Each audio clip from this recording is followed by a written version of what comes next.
Hello ladies and gentlemen, welcome back to my Let's Play of the Baldur's Gate Trilogy. Here we are starting Throne of Ball. And to start off, we're going to take things really slow and boring by changing our spell sequencers.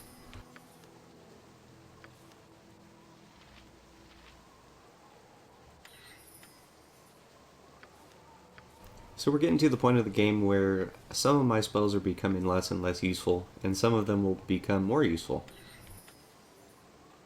So for instance, my animate deads I think are going to end up losing their effectiveness. Obviously, our death spell is going to be significantly worth less. Just because most things are going to have higher than 8 hit die now. So the death spell will no longer be significant.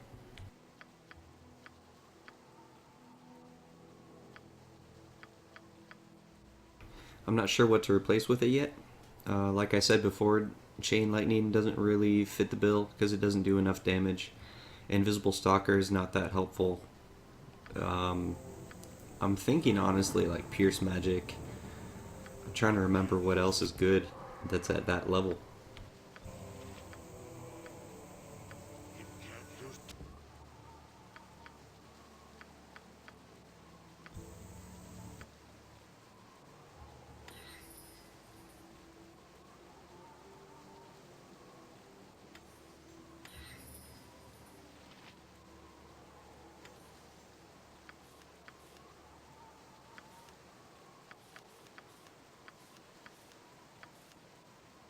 Level 5 is kind of a tough one too. I think I might end up using, I don't know, what is that called? Sunburst?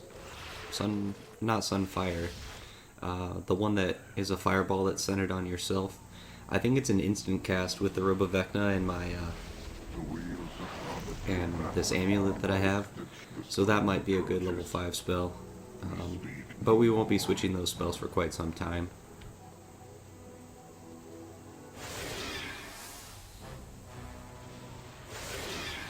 So for people who have been really enjoying the fact that I don't edit out anything, you're going to be sad because I accidentally lost all my footage for the maze portion of Watcher's Keep.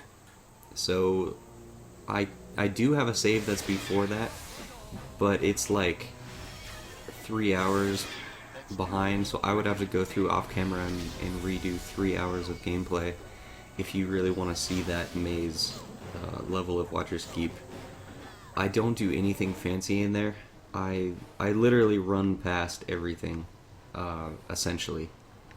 And I end up fighting the Tanar'ri, but my tactics are nothing fancy. I just improve haste myself before I go into the room, and then I time stop and whack the shit out of everything with my staff. That's literally my tactics. And then I play I played the game with the guy in order to get the to get the Scepter of Radiance, to get the last gem in order to get out of the maze area. I lose, and then I say I'll be back, and then I summon a bunch of monsters and kill him for it. So that is what you missed for that episode. Although that being said, if you really, really, really want me to go back and look and record that for you, then I can. It's just a pain in the dick. Flesh and blood and bone, I am alive! I swore I would scratch and crawl my way back into the world of the living. So you've probably noticed on the channel that I've been doing a little bit of Nuclear Throne. I put up one episode yesterday that was no commentary, and it was a pretty decent run. I actually deleted that today and created a new episode 1 of that series. It's fully commentated, and it's very newbie friendly. If you've never seen Nuclear Throne before, I think you might really like it. I actually do a lot of commentary. There's very little downtime, and I kind of explain how the game is working. I talk about what's happening on screen. I talk about some of the mechanics. It's a good video if you've never seen the video or the game before. I recommend checking it out. It's a lot of fun, and I just wanted to share that game with you. I've been playing a shitload of it lately. Nope. I see nothing more that matches with my recipes. No more shiny ones. Oh well. Back to cleaning, I guess. In terms of the game, think about, I don't know, a mix between The Binding of Isaac and Hotline Miami, and you kind of have an idea of how Nuclear Throne plays.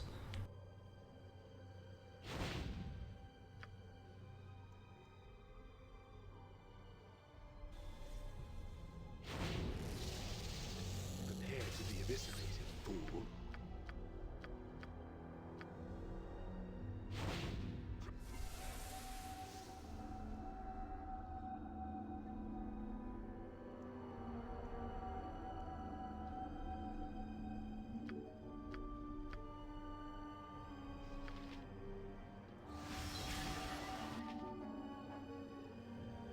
So every time I summon this Planetar, I keep forgetting to put on Shield of the Archons or Blade Barrier or whatever it's called.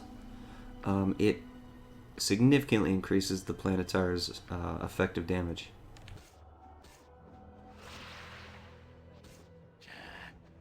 Not that it really needs it, obviously. It whoops ass. It's definitely the best summon in the game. It's a million times better than the Diva, and the Diva is even really, really good.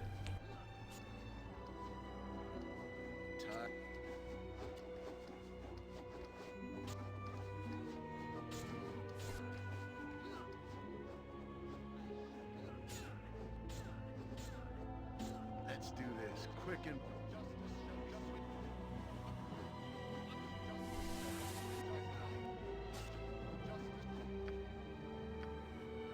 Give me some direct.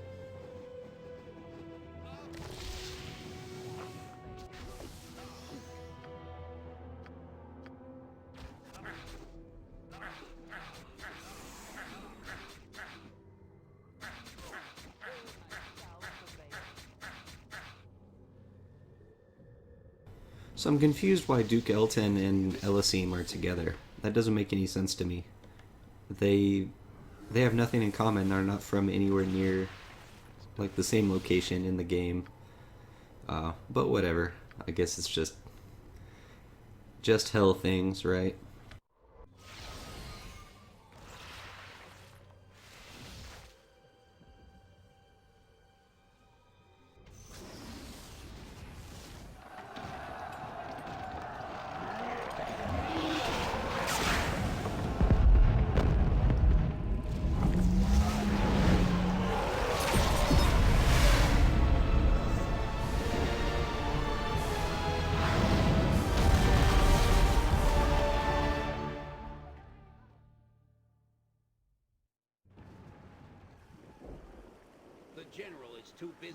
It's always so funny to me to see all those old cutscenes. Like for this and for Warcraft 2, we used to think they looked awesome and they were like the best graphics ever.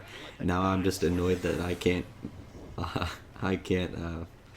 skip them.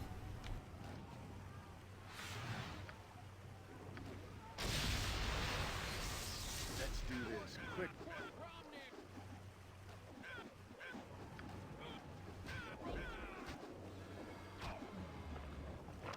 Yeah. Hold still. Tired. Hold still. Scream. Scream for Greetings, mercy. I am Melisande, a friend. Welcome to Saradush. I regret your first encounter in this town was so... I'm thinking if I ever do a Berserker Mage again, I'll probably do a Grand Mastery in halberds. Because there are some really, really cool halberds.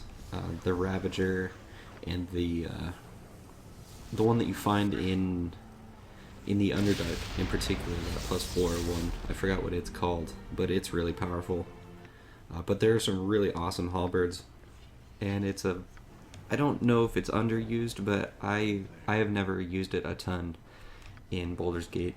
I remember one of my playthroughs I had Minsc become good with it, and I was not disappointed that I did that, because then I was able to give my good two-handed swords to Saravak at this point in the game. I think I might have had Keldorn at the time too, so I already had a guy who was using my good two-handed swords.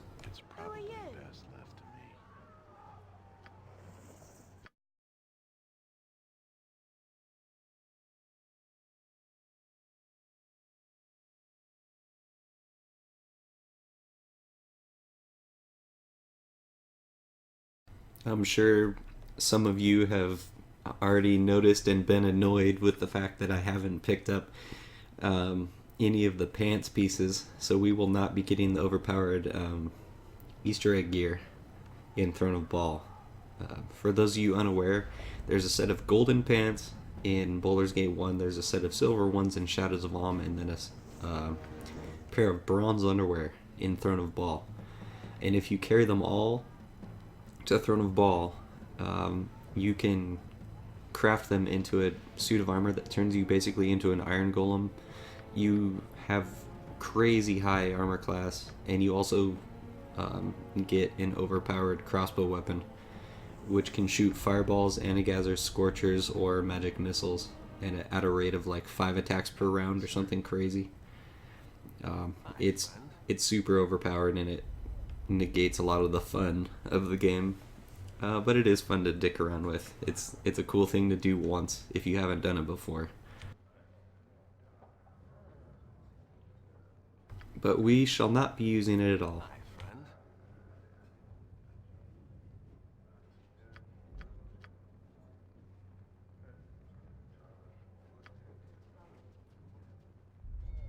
I trust all is well.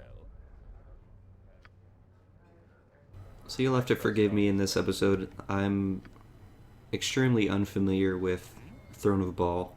I was trying to get the spell book for Lazarus Libraris, or however you say his name, but I could not remember how the quest went.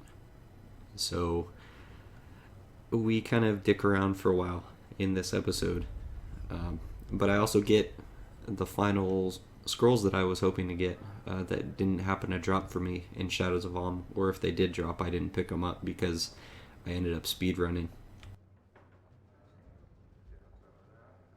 Hello, mate. You look a friendly face. There's also one other thing that I forgot in Shadows of Alm that is actually really important. I'm wondering how many of you caught it. I was mad at myself that I had forgotten, but you'll see soon enough. It's not a big deal because I can cheat with EE Keeper, but it's just frustrating that I was forced to do so. Friendly face.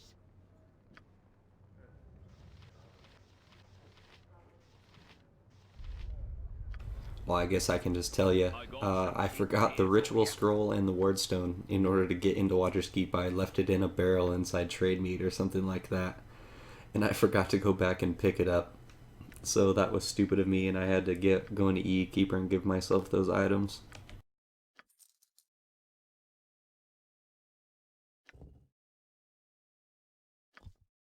If it was something like I had forgotten the Flail of Ages, or I don't know, some other item that I was hoping to keep, then I would have just said, well, that sucks, and just left it. I wouldn't have cheated it in. But because I miss out on the entirety of Watcher's Keep without those items, I figured it was smarter of me to, just to cheat it in. I figured no one would care.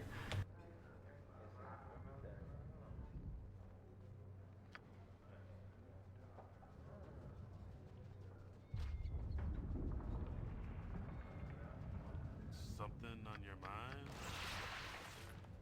Something on your mind?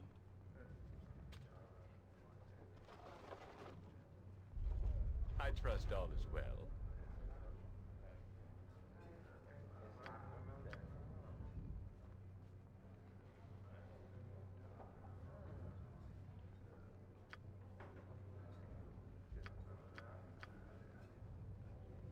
So we're going to be picking up spell trigger in this episode, and there are some really great spell triggers that you can set up. I think all the spells in the trigger itself have to be level 7 or below. One of the really cool ones is Greater Malison, and then like Finger of Death and Chromatic Orb, or 2 Fingers of Death. You can sometimes one-shot powerful enemies with that. Other ones are, you can set up 3 moored swords inside of it, and you just target yourself and it will instantly summon 3 moored swords.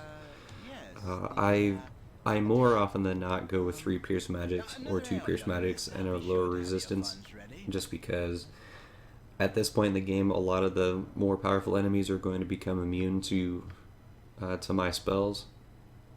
So it's always good to have some of that uh, penetration handy, and it kind of frees up more slots for damage per second spells. Although that being said, level 6 is a little bit lackluster when it comes to damage spells.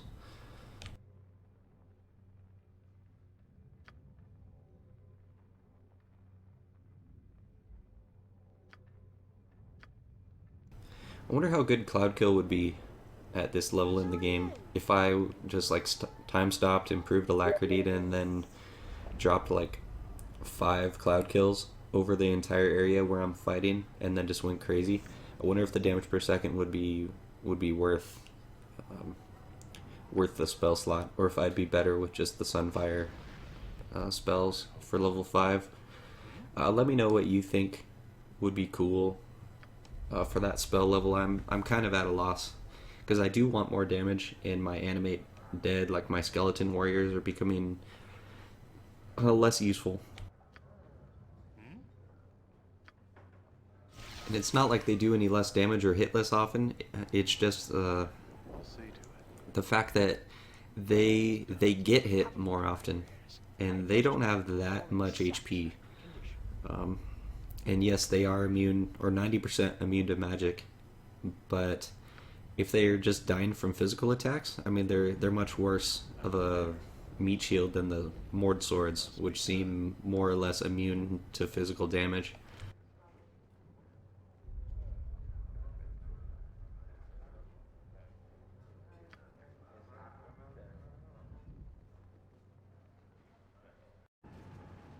It's probably best left to me. Hey, Have a not look at concern. my wares. I trust you'll find them all in satisfactory condition.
These big beast spells don't seem to do that much damage for the high, like that high of a level. Like the clenched fist is a level 8 spell, and it does 3d6 damage no matter what. But other than that, I mean, you just it's not reliable.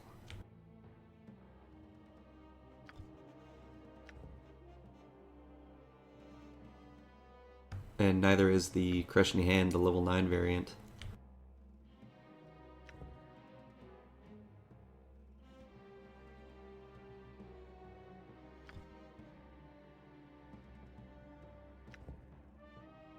I generally don't like crowd control abilities that allow saving throws, or at least, decent saving throws. This one does at least give them a penalty to the throw in order to resist the spell, but still, man.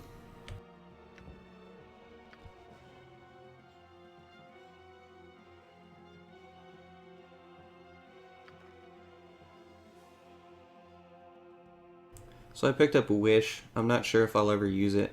It's one of those spells that you can use to cheese the game. Like you can get literally infinite spells with it if you just drink a Wisdom potion. You can ask the genie to make it so it's as if you had slept a full night, and it will refresh all your spells, and you can just empty your spell book twice.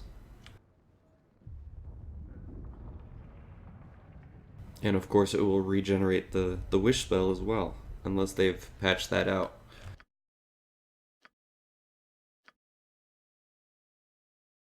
But anyway, I got done what I wanted to get done this level. You'll see what I put on my spell trigger, or not this level, this episode. Hope you enjoyed, and I will catch you in the next one. Beer for ya.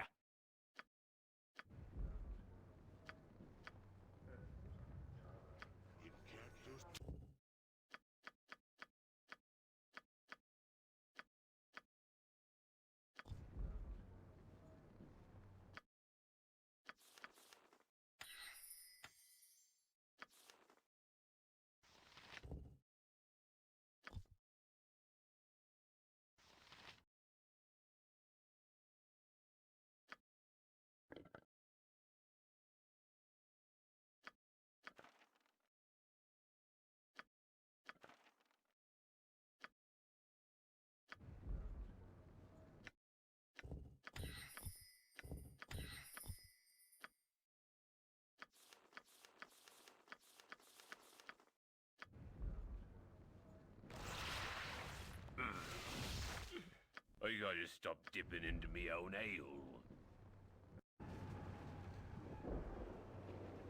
I'm willing.